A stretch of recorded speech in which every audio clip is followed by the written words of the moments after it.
नाज़रीन गिरामी, अस्सलामु अलैकुम वरहमतुल्लाहि वबरकातुह। सीधी बात के ताज़ा तरीन प्राइम टाइम में आप लोगों का इस्तकबाल है। नाज़रीन गिरामी, मैं अंसार अज़ीज़ नदवी इस वक्त आप लोगों के सामने कुछ अहम तरीन ख़बरें, कुछ वायरल वीडियोस और कुछ तनकीदी तज्ज़िये लेकर के हाज़िर हुआ हूँ।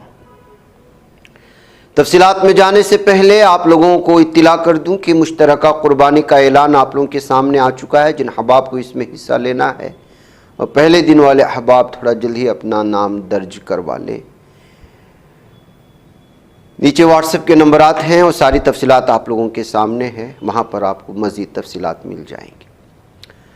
नाज़रीन गिरामी, बीजेपी लीडरान पर जिस तरह के इल्ज़ामात लगते हैं और अपोजिशन पार्टी हमेशा से जिस तरह से ख़वातीन के साथ जिनसी जराइम में ये लोग पाए गए हैं या ख़वातीन के ख़िलाफ़ होने वाले जराइम में जिस बड़ी तादाद में इन लोगों के ख़िलाफ़ मुक़दमात दर्ज हैं, इससे इन लोगों को कभी रेप पार्टी कहा जाता है, कभी ख़वातीन मुखालिफ पार्टी कहा जाता है, बहुत कुछ। अब ऐसा ही एक बहुत ही खौफनाक वहशतनाक मामला कर्नाटक से सामने आया है तो ये 2023 11 जून का मामला, लेकिन अब ये खातून ने बीजेपी के एमएलए मुनिरत्ना जो मशहूर है, वो जो है इस वक्त इस खातून ने रेप का ही नहीं बल्कि और भी बहुत सारे इल्ज़ामात इस पर आयद किए हैं, जो इस वक्त कर्नाटक के तमाम मीडिया में छाया हुआ है। बेंगलुरु पुलिस ने एक एफआईआर इस वक्त बीजेपी एमएलए मुनिरत्ना के खिलाफ दर्ज किया है। 40 साला खातून ने इसके खिलाफ ये मामला दर्ज करवाया है। आरएमसी यार्ड पुलिस स्टेशन में 21 मई को ये मामला दर्ज किया गया, जो यशवंतपुर के करीब है और नॉर्थ वेस्टर्न बेंगलुरु मारा जाता है। जो खातून जिसने ये मामला दर्ज करवाया है वो अपने आप को बीजेपी की कारकुन बताई है और फिर साल 2023 11 जून को वो मणिरत्ना के ऑफिस में बुलाई गई थी, जो मत्ती केरे नामी इलाके में वाक़े है। यशवंतपुर से लगभग 4 या 5 किलोमीटर की दूरी पर ये इलाका वाक़े है। उसने कहा कि उसके जो ख़ास आदमी थे उन्होंने एक क्रिमिनल केस ख़त्म करने का वादा करते हुए जो उसके ख़िलाफ़ लगाए गए थे, उसका वादा करते हुए उसके ऑफिस में ले गए। फिर उसके बाद ऑफिस में मुनिरत्ना और उसके 2 साथियों ने मिलकर के, जो उसके ख़ास माने जाते थे, उसको नंगा किया और फिर उसके बेटे को कत्ल करने की धमकी दी। फिर इसी एमएलए ने उसके एक अपने साथी से कहा कि इसका रेप करो, और फिर इस दरमियान में उसके चेहरे पर इस एमएलए ने पेशाब कर दिया। ये किस कदर भयानक इल्ज़ामात हैं, आप अंदाज़ा लगाएं। एक बीजेपी के सिटिंग एमएलए पर इतना बड़ा इल्ज़ाम खुद उसी की पार्टी की कारकुन लगा रही है, और हिंदी मीडिया को जो छोटी छोटी बेंगलुरु और कर्नाटक की खबर को लेकर के बड़े पैमाने पर उछालने की कोशिश करता है, वो मीडिया इस वक्त बीजेपी का एमएलए होने की वजह से खामोश है, कहते हुए अपोजिशन अलग अलग तरह के तबसरे कर रही है। और लोग कह रहे हैं कि इस कदर खातून के खिलाफ घिनौना, और उससे घिनौना क्या है, उसी वक्त ऑफिस में जब सब कुछ ये चल रहा था तो एक चौथा शख्स जिसको वो खातून जानती है, वो एक सफ़ेद बॉक्स ले आता है और उसमें सिरिंज होता है, यानी कि इंजेक्शन, और वो उसको इंजेक्शन लगा देते हैं।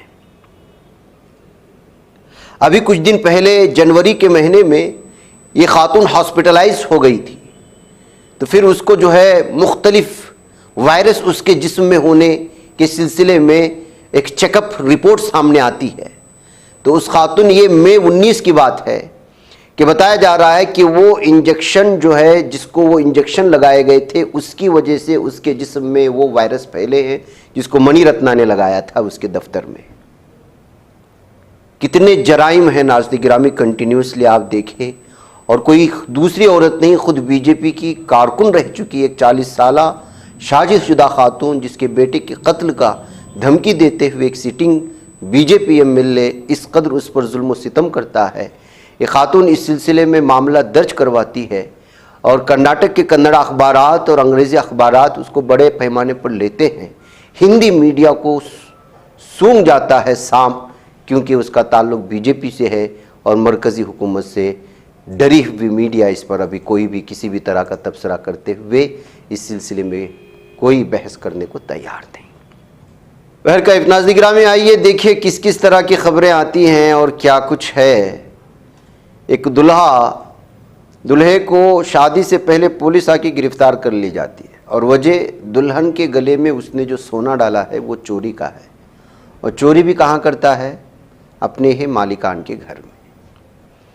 जहाँ नाज़रीन गिरामी, यूपी के बस्ती के ज़िले में शादी चल रही थी। राजस्थान की पुलिस आई, जो जयपुर के गांधीनगर पुलिस थाने हुदूद से आती है, उसने जो है शादी हाल पहुंची। अभी कुछ ही घंटे बचे थे कि दुल्हा मंगलसूत्र बांध करके दुल्हन को अपनी शादी में ले लेता, लेकिन उससे पहले ही पुलिस ने चोर बता करके कि दुल्हन के गले में जो सोना डाला गया है, संदीप वर्मा नामी शख्स जो है वो अपने मालिकान के घर से चुराया था। दरअसल बूढ़ा बूढ़ी होने की वजह से एक मालदार के घर में उसको मुलाजिमत में रखा गया था ताकि वो उन लोगों का खिदमत कर सके।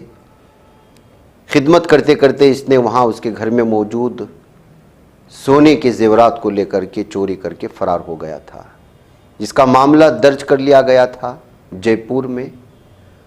और राजस्थान की यूनिवर्सिटी जो है उसके सामने ही ये घर मौजूद था, ये अपार्टमेंट मौजूद था जहाँ पर वो बूढ़ा बूढ़ी रहते थे। 15,000 के सैलरी में काम करने वाला शख्स 10 लाख का सोना लेकर के फरार हो गया था।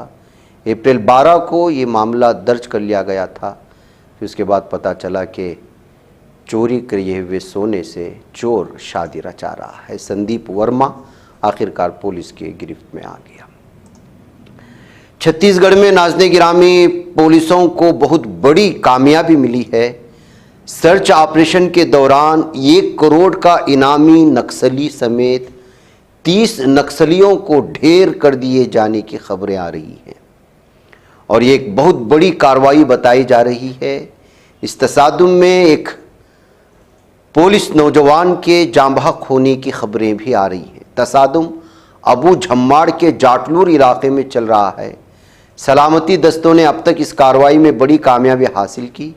नारायणपुर के एसपी प्रभात कुमार के मुताबिक नक्सलियों के माड डिवीजन के बड़े कैडर की इत्तला मिलने पर डीआरजी नारायणपुर, दंतेवाड़ा, बीजापुर और कोंडा गांव के अबू झम्माड़ में ऑपरेशन चलाया गया। बुध की सुबह से तसादुम जारी है और अब तक जो है छत्तीसगढ़ के नारायणपुर में 30 नक्सलियों को मार दिया गया है, जिसमें एक बहुत बड़ा नक्सलियों का लीडर केदर मारा जाने वाला, जिस पर 1 करोड़ का इनाम रखा गया था, उसको भी मार गिरे जाने की खबरें सामने आई हैं। नाज़रीन गिरामी, ऑपरेशन सिंदूर के सिलसिले में आपको मालूम होना चाहिए कि कुल जमाती कमेटियां बनाई गई हैं बीजेपी की जानिब से और ये तमाम की तमाम कमेटियां दुनिया के मुख्तलिफ मुल्कों में जाएंगी और वहाँ बताएंगी कि ऑपरेशन सिंदूर भारत के लिए क्यों करना पड़ा और पाकिस्तान पर क्यों अटैक करना पड़ा, वजूहात क्या हैं और पाकिस्तान भारत के ख़िलाफ़ किस तरह की जो है साजिशें रचता है और दहशतगर्दाना कार्रवाई करने वालों की पुष्टपनाही करता है। इन तमाम चीज़ों को अब मुल्क मुल्क जाएंगे और कुल जमाती, यानी कि सिर्फ बीजेपी के ही नहीं बल्कि भारत के तमाम पार्टियों से वाबस्ता मुख्तलिफ लीडरान और दीगर जो मुख्तलिफ शोबाजात से ताल्लुक़ रखने वाले, वो जो है इन तमाम चीज़ों को करेंगे। अब जो है पाकिस्तान का हकीकी चेहरा दुनिया को दिखाने के मकसद से 7 नुमाइंदा वफूद तश्कील दिए गए, जिनमें से पहला नुमाइंदा वफ्द जापान, जनूबी कोरिया, इंडोनेशिया, मलेशिया और सिंगापुर के सफारत पर रवाना हो गया है और ये पूरी टीम को आप यहाँ पर देख सकते हैं। बुध के रोज़ दिल्ली एयरपोर्ट पर संजय झा उनकी क़यादत वाली नुमाइंदे वफ्द में शामिल अरकान ने तस्वीरें खिंचवाईं और फिर वहाँ से रवाना हो गए। नाज़रीन गिरामी, पूरे भारत के मुख्तलिफ इलाक़ों में बिलखुसूस साउथ इलाक़े में जैसे कि कर्नाटक, तेलंगाना और केरला, तमिलनाडु में मूसलाधार बरसात हो रही। 25 मई तक केरला भी पहुंचने का इम्कान बताया जा रहा है। मानसून के कई इलाकों में शदीद बारिश हो सकती है। महकमे मौसमियात का अलर्ट भी जारी है। इस दरमियान में कई जगहों से केरला की खबरें भी आ रही थी कि वहाँ पर कहीं ज़मीन धंस है तो कहीं जो है वो पहाड़ खिसक रहे हैं। महकमे मौसमियात ने केरला में मानसून की आमद को लेकर कासरगोड, कन्नूर और कोझिकोड जिलों के लिए रेड अलर्ट, जबकि पलक्कड़, मलप्पुरम और त्रिशूर के लिए ऑरेंज अलर्ट जारी कर दिया। इस दरमियान राजस्थान समेत शिमाली हिंद के इलाकों में शदीद गर्म लहर की हालत भी बने रहने का इम्कान है। गुज़िश्ता साल आप लोग जानते हैं कि इस तरह की मूसलाधार बरसात ने किस तरह की तबाही मचाई थी। वायनाड में केरला के जो है इस वक्त पूरे भारत में होने वाले बरसात को लेकर के इसी तरह की चीज़ें बहुत सारी रियासत के ऐसी रियासतें जहाँ घंटों घंटों ट्रैफिक जाम चल रहा है और बहुत ही ज़्यादा इस वक्त आवाम की ज़िंदगी, जिनकी रोज़ाना मामूल की ज़िंदगी है, वो बहुत ही ज़्यादा डिस्टर्ब हो चुकी है। महाराष्ट्र पुलिस ने सामाजिक कारकुन पुष्पा वीरा साथेदार और 2 दीगर के खिलाफ एक हालिया तकरीब में फैज़ अहमद फैज़ की मशहूर नज़म हम देखेंगे को मुबैना तौर पर सुनाने के इल्ज़ाम में बगावत का मुकदमा दर्ज कर लिया है और दावा किया है कि इसमें ऐसी सतरें हैं जो हिंदुस्तान की खुद मुख्तारी के लिए ख़तरा है। शायर जो नहीं रहे, उनकी नज़म आज भी जो है बहुत ज़्यादा मुसीबतें खड़ी कर रही है। ये कहते हुए इस वक्त जो है अलग अलग तरह के तबसरे इस न्यूज़ के सामने आने के बाद कि आप किसी शायर और शायर का पाकिस्तान से होना और उसकी नज़म ये कैसे गुनाह जुर्म बन सकता है और उसके कहे गए बोल पर किस तरह जो है गुनाह साबित किया जा सकता है, इसको लेकर के तबसरे शुरू हो चुके हैं। दरअसल इस नज़म को इनकलाबी या बगावत वाली माना जाता है।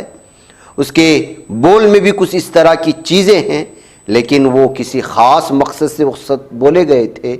लेकिन हर दौर में जब कभी भी इनकलाबी सूरत हाल पेश आती है या उसके असरात सामने के लोगों को बावर कराने की ज़रूरत पड़ती है, तो फिर फैज़ अहमद फैज़ की उस नज़म को हम देखेंगे ज़रूर पढ़ने की कोशिशें होती हैं। CAA NRC के मौके पर यह नज़म इस कदर मशहूर हुई थी, एहतजाजात में जिस बड़े पैमाने पर पढ़े जा रहे थे, आपको याद होगा, उसी वक्त से ये बहुत ज़्यादा जो है पढ़ी जाने लगी और फैज़ अहमद फैज़ जो पाकिस्तानी शायर कहलाते हैं भारत में, उनको को भी पढ़ा जाने लगा था। बहरकैफ अंग्रेज़ी न्यूज़ पोर्टल सियासत के मुताबिक 13 मई को पुष्पा वीरा साथेदार ने अपने आंजहानी शोहर वीरा साथेदार जो ज़ात मुखालिफ तहरीक के ज़बरदस्त हामी थे कि एजाज़ में नागपुर में सकाफ़ती प्रोग्राम वीरा साथेदार मेमोरियल का इनेकाद किया था। सकाफ़ती तकरीब में बुनियादी तौर पर गाने, मुशायरा और ड्रामे स्टेज होते हैं। इन प्रोग्रामों में सैकड़ों लोगों ने शिरकत की। गद्दारी के इल्ज़ामात को एक दाएं बाजू के कारकुन दत्तात्रेय शर्के की तरफ से FIR दर्ज कराए जाने के बाद लगाया गया, जिसने इल्ज़ाम लगाया कि जब हिंदुस्तानी मुसल्लह अफवाज बहादुरी से पाकिस्तानी फ़ौज से लड़ रही थी, गुलकारों के ग्रुप ने पाकिस्तान की लिखी हुई नज़म गाने को तरजीह दी। अब वो किस पसे मंज़र में पढ़ रहे थे, क्या पढ़ रहे थे, अलग बात है, लेकिन जंग के दौरान क्यों पढ़ा, ये असल चीज़ थी। और उसके बाद जो है इसके ख़िलाफ़ गद्दारी का मुकदमा भी दर्ज कर लिया गया। इन तमाम चीज़ों को लेकर के अब जो है जिस तरह से भी इस वक्त मामले दर्ज हो रहे हैं, मुकदमात दर्ज हो रहे हैं, जिस नौइयत के दर्ज हो रहे हैं, उसको लेकर के ख़ुद जो है सवालात खड़े किए जा रहे हैं। नाज़रीन गिरामी, ट्रेन टिकट पर ऑपरेशन सिंदूर का इश्तिहार, अपोजिशन ने कहा जंग को मौके के तौर पर इस्तेमाल कर रही है हुकूमत। जाहिर सी बात है कि कोई भी और इतना बड़ा कारनामा अंजाम दिया गया हो और उसका फ़ायदा ना उठाएं, और वो भी बीजेपी, और सामने इलेक्शन हो, ऐसे कैसे हो सकता है। लेकिन अपोजिशन भी पूरी तरह से खिंचाई करना शुरू कर दी इंडियन रेलवे के टिकटों पर ऑपरेशन सिंदूर और वज़ीर-ए-आज़म नरेंद्र मोदी की तस्वीर पर सियासी तनाज़ा छिड़ गया।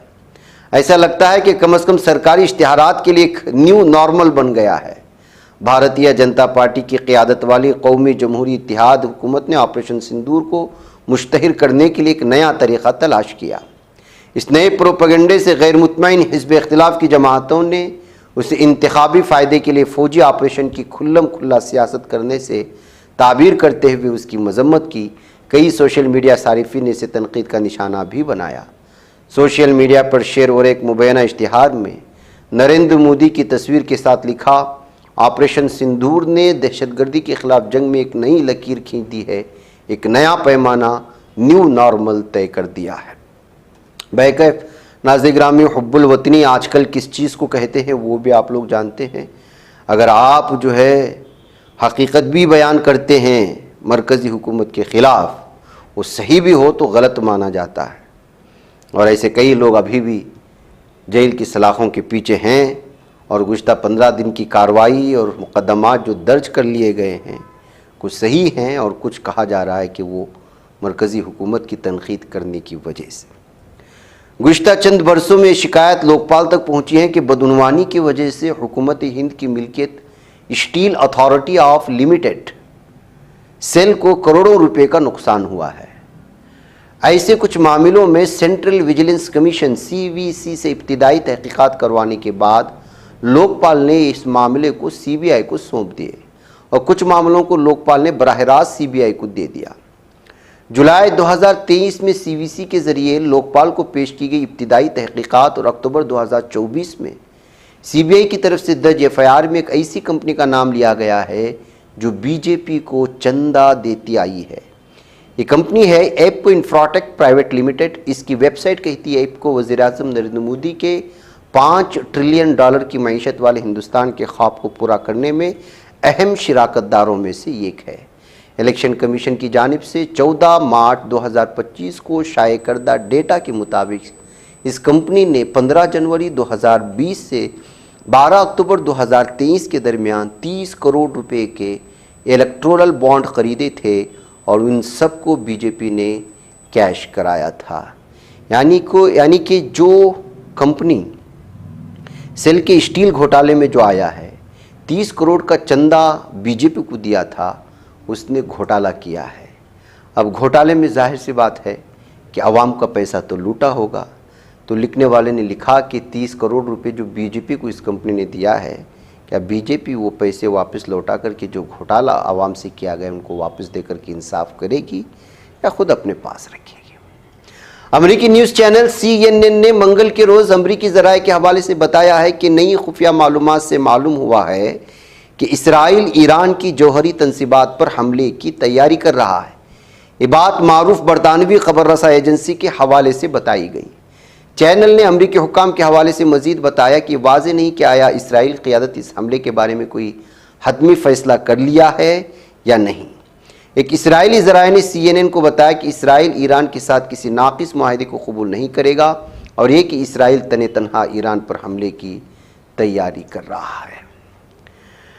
नाज़रीन गिरामी, इधर हमास से ख़बर आ रही है कि इस वक्त गाज़ा में इमारत गिरने से 3 सह्यूनी जो है वो फ़ौजी ज़ख्मी हो चुके हैं, ये दरिंदे, और 2 की हालत नाजुक बताई जा रही है।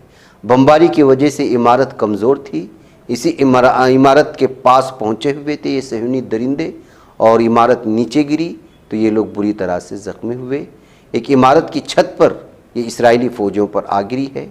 हदशूत लोतज़ोरा नाम एक इसराइली वेबसाइट है, उसने इस बात का दावा किया है और उसी ने लिखा है कि 2 फ़ौजी बहुत शदीद तौर पर ज़ख्मी हुए हैं, जबकि तीसरे की चोटें दरमियानी दर्जे की बताई जा रही हैं। इसराइली फ़ौज की मिलिट्री सेंसरशिप ने इस वाक़े की तफसीलात शाये करने पर पाबंदी आयद कर दी है, जिससे अंदाज़ा होता है कि मामला उनके लिए खासा हसास और बाइस खिफ़्फ़त बना हुआ है। यानी कि जिस बस्ती को उसने तबाह करते हुए एक इमारत ऐसी ही बोसीदा खड़ी थी, उसमें पनाह लेने गए तो वहीं पर ज़मीन में दफन हुए। नाज़रीन, मुझे इजाज़त दें। वस्सलामु अलैकुम वरहमतुल्लाहि वबरकातुहू। बच पाता है कोई सहाफ़ी की निगाहों से मिलाता है ये लोगों को मोहब्बत की पनाहों से। करम और दर्द मंदी का है एक संसार सीधी बात। अज़ीमत जुर्अतो हिम्मत का है इज़हार सीधी बात। अज़ीमत जुर्अतो हिम्मत का है इज़हार सीधी बात। ये चैनल हक निगर बनकर कुचल देता है फितनों को।